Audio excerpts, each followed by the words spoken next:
Today we were performing a maintenance checkup. One of the first things we're looking at is the physical unit itself. Things that can be notated: missing insulation, that are basically condensation line. So you don't want that dripping, on your plenum, on your boards of anything, even in the attic. So you want to keep this insulated as much as possible, so there's no leaks. We have one here, one up here sealed. So looks like we're good there. Looking at this, we have our safety float switch. I'm gonna open this up, see if there's any water in there. Do not see any water, so that tells me that the primary drain is draining correctly. I look at the slope of the drain, put my measure stick here. We're going at a downward slope, so we know that the slope is good and it's draining like it should be. Right here, we're missing Armor Flex insulation. This sweats. This is a P-trap. Water stays in here during the summers, so you don't want too much water or condensation coming out of here. Again, it'll start dripping underneath here and just ruin your property. You don't want that. Also, you'll look down the P-trap or the vent, see if there's any gunk. Put your fingers in here. Any gunk you notice, any water built up, coming back up, indicate drain issues. So it's one of the other things we look at. Looking at your plenum here, that's connected to your duct, that's distributing the air for the supply. Little things here on the side. Look like a little gap here, so we could be losing a little air going into your supply, so we want to seal that up. On the other side, we're checking. It looks pretty good back there, sealed up. So I would just notate, maybe just reseal here and reseal on the side, so we can get better air quality. Now we're gonna go ahead and open this up.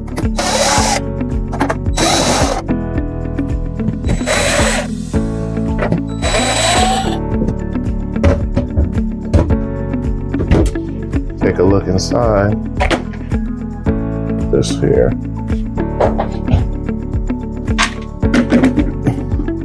So basically, we need to look at the cleanliness, your wiring, any rubbing, any imperfections with the wires, things like that. I'm just looking at it. Everything looks pretty good, just a little dusty. We have our brush, we could dust off some of these things.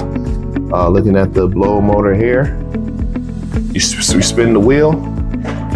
That kind of lets us know if your bearing is going out or not.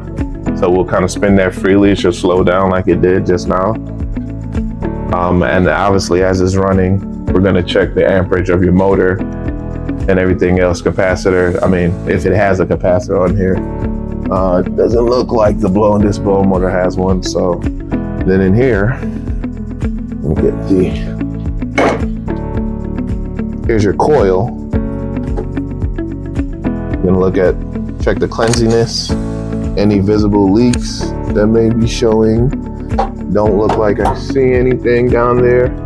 We'll also at times take off the casing here and visualize it and look at it on the other angle. So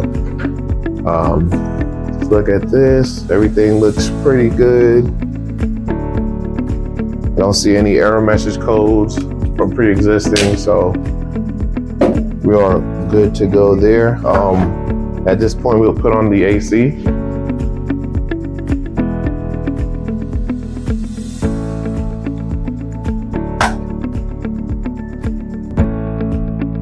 Now wait for the unit to come on. And this, we're gonna check the temperature coming out of your unit. It's the most accurate way. And then we're gonna check your return air.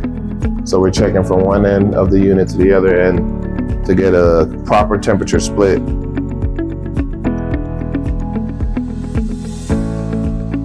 If we don't get a good temperature split, then we pretty much know we have an issue, either with cooling or leaking somewhere or anything of that sort. So put that in there. While this is running, we're gonna check the blow motor amperage.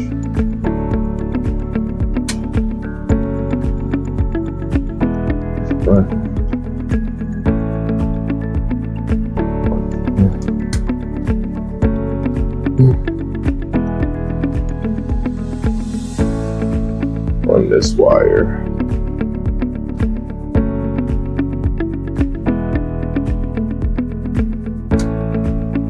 So 0.4 looks pretty good.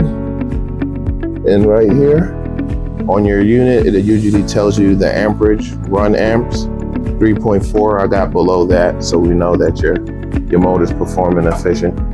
It's not struggling, it's not burning out. Make sure all the wires is pretty tight, nothing's loose, so that'll cause other issues. It'll short out. You can short out your transformer that operates like your heat kit and things like that. So you want to make sure there's no loose wires anywhere. Just be careful because it's obviously live. Once we're done with that, we'll close this up.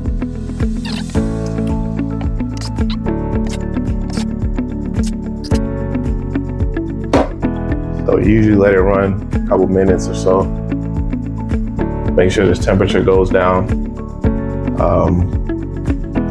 Temperature in here is 60, 71. So yeah, it'll probably take a while since I just closed the door. So we'll give it some time and we'll come back.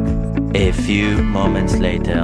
All right, so we got our temperatures at 54 degrees. Now we're gonna check the return.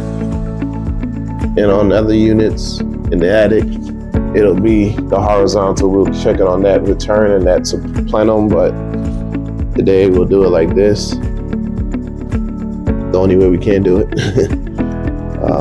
So we got 71 degrees.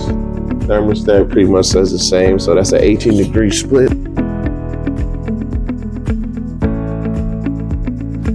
So we know that this unit is running efficiently. Now, if it was below 15 degrees split, then we know, hey, low refrigerant, TXV, could be multiple issues. So that's kind of how we check and determine what your refrigerant is outside as far as hooking up our gauges and checking that. So let's go outside and finish the maintenance.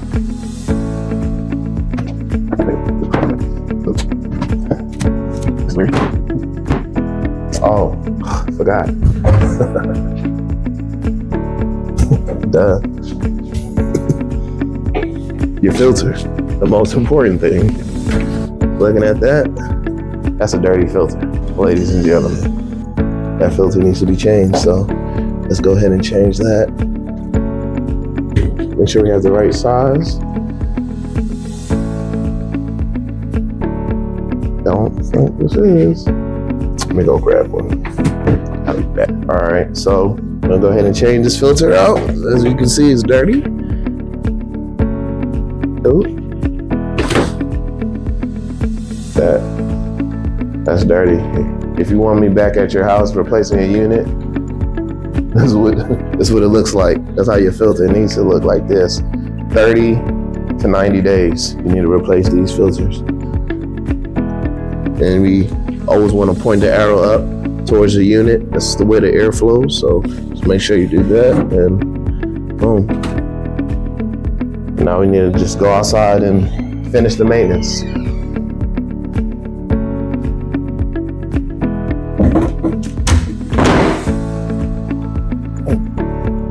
A little dirty, but it's cosmetics. Looking at the hose, it looks like it's pretty sealed. Showing a little there. I mean, not big deal. We can take that up, seal that. Look at your coil. Regardless, we're gonna wash off the coil on the condensers during the maintenance, so let's open it up.